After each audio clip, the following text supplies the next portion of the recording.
नमस्कार दोस्तों आप सब कैसे हैं। मैं आशा करता हूँ आप सभी अच्छे होंगे।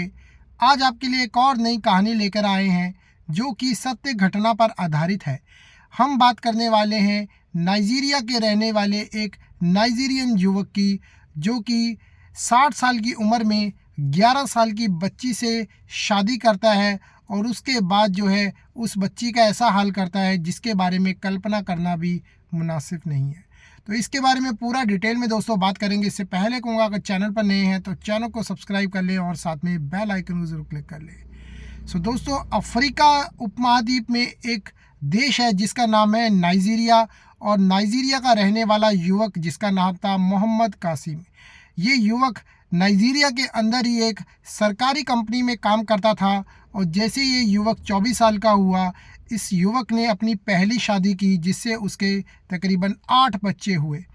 8 बच्चे होने के बाद ये उनका रख रखाव देखने लगा, बच्चों की पढ़ाई का देखने लगा, और जैसे ये 40 साल का हुआ तो इसके जो है एक और कीड़ा जाग गया दूसरी शादी करने का। और इसने क्या किया, 40 साल की उम्र में दूसरी शादी की, और दूसरी शादी करने के बाद जो है उस दूसरी बीवी से इसके 12 बच्चे हुए। और 12 बच्चे जैसे हुए और ये उनका भी देखभाल करने लगा, 20 बच्चे इसके हो गए। उनका सब कुछ, इनकी पढ़ाई लिखाई का इस अकेले मोहम्मद कासिम ने ही देखा। उसके बाद जो है इसके बच्चे बड़े हो गए, वो भी जो है नाइजीरिया के अंदर अलग अलग तरह का काम करने लगे।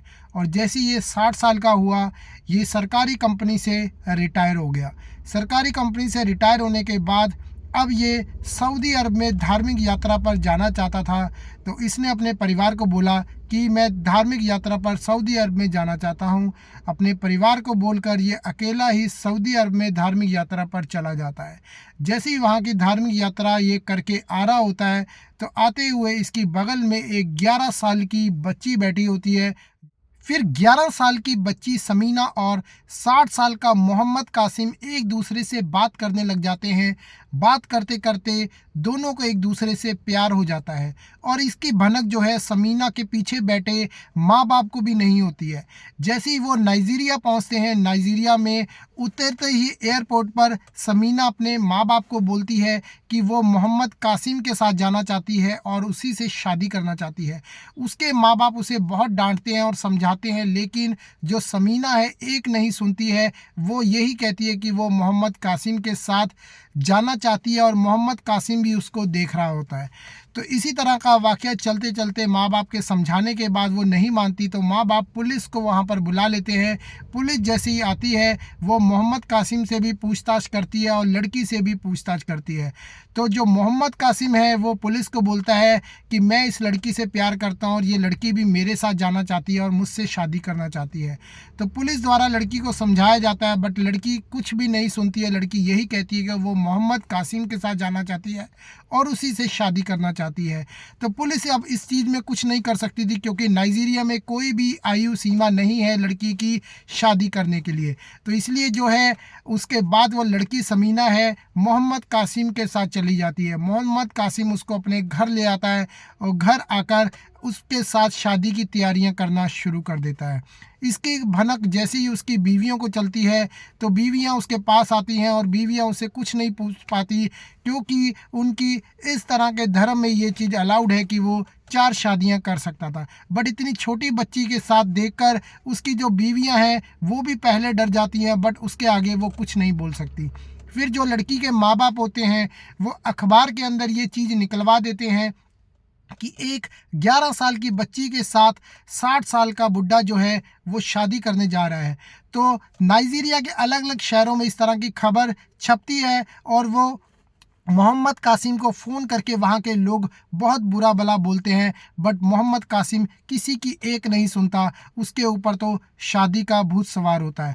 वो उस लड़की के साथ शादी कर लेता है, और शादी करने के बाद जैसी उसकी सुहागरात की बारी आती है, तो उसकी पहली बीवी बोलती है कि अभी अब ये 11 साल की बच्ची है, कि तुम अब इसके साथ ऐसा कुछ मत करना, क्योंकि अभी तुम्हें 3-4 साल उसके साथ अभी रुकना पड़ेगा।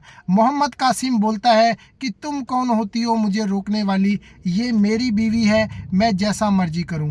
वो सुहागरात वाले दिन उसके कमरे में चला जाता है और कमरे में जाकर कमरा बंद कर देता है। कुछ देर के बाद जो है लड़की के चीखने चिल्लाने की आवाज़ आती है, बट मोहम्मद कासिम जो है दरवाज़ा नहीं खोलता, वो लगा रहता है। वो पूरी रात लगा रहता है। पूरी रात लगा होने के बाद जो है लड़की अगले दिन पता चलता है कि इस दुनिया में नहीं रहती है। जैसी उसकी भनक उसकी पत्नियों को चलती है कि ऐसी हैवानियत जो है उसके पति द्वारा की गई है मोहम्मद कासिम द्वारा, तो वो पुलिस को इन्फॉर्म कर देती है। पुलिस वहाँ पर पहुँच जाती है। उसके बाद जो है मोहम्मद कासिम को अरेस्ट कर लिया जाता है। ऐसी हैवानियत देख के नाइजीरिया के अलग अलग अखबारों में जो है इसकी तरह की खबर छपती है। उसके द्वारा जो वहाँ के लोग हैं वो चाहते हैं कि उसको बहुत ज़्यादा दंडनीय अपराध दिया जाए। उसके बाद उसे अरेस्ट कर लिया जाता है। अरेस्ट करने के बाद आज जो है वो जेल में अपनी सज़ा काट रहा है। सो दोस्तों, आपको वीडियो कैसी लगी सच में कमेंट करके बताना। और इस तरह के हैवानियत जो है पूरी दुनिया में हो रही है छोटी छोटी बच्चियों के खिलाफ, अगर आपको भी किसी भी तरह की ऐसी कोई खबर पता है तो कमेंट करके ज़रूर बताइएगा। धन्यवाद दोस्तों।